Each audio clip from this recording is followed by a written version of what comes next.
welcome back to my channel, YouTube fam. I told you guys in my last vlog that I am pregnant with baby numero 3. And I said I would make a birth vlog, which will be another natural birth. And I'm hoping again to do it in the water. I did my 2 previous births in the water and it was really, really good. Today I just want to talk to you guys about the benefits and the drawbacks of having a natural birth.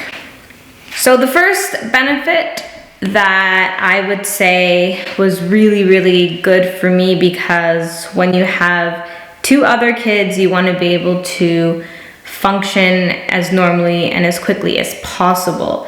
So the first benefit of having a natural birth that I found in my 2 experiences was the recovery. The recovery was so fast.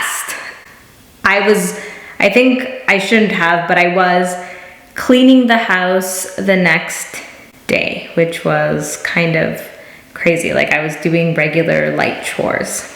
Now, a drawback of having a natural birth is exactly what having a natural birth means, which is no medicine. So you're not getting an epidural, you're not getting anything to ease the pain of contractions, which they're no joke. They are actually insanely intense. If you're thinking of having a natural birth, you are crazy. No, I'm joking. It's gonna be great, hopefully, but it is very, very, very painful. The second benefit that I found that was really good as well was that I didn't tear. I was terrified of tearing. And obviously, who wants to get stitches down there ever? Not me. And luckily, I think from being in the water, it did help, because from what I read, being in the water kind of softens the tissue and just helps it stretch. No tearing, no problems. Now, the reason why I think natural birth helps with this is because you are pushing instinctively. So you kind of are able to just trust your body and go with what your body is telling you, more than if you were to have an epidural, where you are literally relying on people to tell you, okay, it's time to push, instead of your body saying, okay, it's time to push. So the second drawback for having a natural birth, which I kind of found for my first natural birth, because I wasn't aware of what it was going to be like, is that the pain can take away from the actual experience a little bit. I was not dealing with the contractions as well as my second birth, that I would tense up. I wasn't using the hypnobirthing technique that I used for my son. So that kind of took away from the experience. I was exhausted. I kind of don't remember, I think like 12 hours of it. It was 24 hours, and after 12 hours, it was like a blur. So the third benefit of having a natural birth is shorter pushing time, I would say. So you are really able to put all that effort into pushing, getting that baby out of there, instead of, okay, wait, am I supposed to push? Oh, I am supposed to push? Okay, and then you're like trying to push, but I can't imagine what being numb and trying to push would feel like. It took me 30 minutes with my daughter, and I think 40 minutes with my son to push him out. So really, really, really good. You have this idea, you want to have a natural birth, and then you end up having to need some kind of medical intervention, some form of pain intervention, and it does happen that way sometimes. So if you are hoping to have a natural birth and then that happens, it's kind of a drawback, but at the same time, you know what? You're gonna meet your baby, hopefully a healthy baby, and you're gonna be okay. So it is what it is, but it could happen.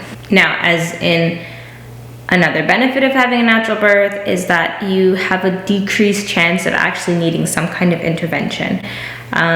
The midwives are super helpful, and they really kind of walk you through the process, and they encourage you, and they explain to you what you're doing, and if you need to do something different, they'll give you pointers. And I found for both my natural birth experiences, this was a huge help. I was like, I think I just need to get a C-section and get this baby out because it was that overwhelming.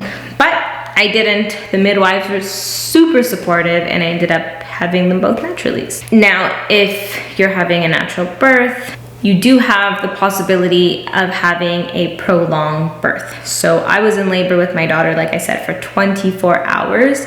And that is again because I was not experienced and I wasn't working with my contractions, and that just kind of dragged everything out a lot longer than I think it had to. Whereas for my son, I went from 2 centimeters to 10 centimeters in 45 minutes. The whole process, I would say, was about 6 hours. So it is a drawback, but again, we can do it, you can do it, and it'll be fine, hopefully. Now, when I had my natural birth, a huge benefit for me was that I didn't have to get the epidural, obviously, because that wasn't even an option, but I just found that risk involved in getting an epidural and the side effects of epidurals, it just wasn't a route that I wanted to take. I didn't even want to risk it. Look into the risks of epidurals and kind of make your decision based on research. The last drawback that I'm going to explain to you guys when having natural birth is that you do not have emergency medical equipment there if you're doing a home birth. Now, if you're doing a natural birth in a hospital, you have that emergency equipment. You have everything there for you. If I needed to actually receive emergency medical assistance, I would have to be transported to the hospital. Women may choose not to because they're afraid that in case something does happen and things do go wrong, that they're not going to be able to have that help and that emergency care right away. Now, your midwives, based on your medical history, based on your current health and all that stuff, they will assess you and they will tell you if you are at an increased risk for some kind of complication. So don't stress about that. You know, it's very easy to get fearful and worked up, oh, what if something goes wrong? But it's not necessarily going to happen. And now, for me, I think the biggest benefit of having a natural birth was that I was able to bond with the baby right away. You know, I had the baby, that skin-on-skin contact for both my kids, and I was able to have that connection. I was able to do the breastfeeding thing right away. So I hope this was helpful. If you're thinking of having a natural birth, I highly recommend it, as I had mentioned before, even in my friend's birth vlog. But you guys will see my birth vlog and I'll show you kind of what it's gonna be like for me for the 3rd time. Hopefully it's gonna be way faster. So make sure to subscribe and stay tuned. So thanks for watching and I'll talk to you guys soon. Bye.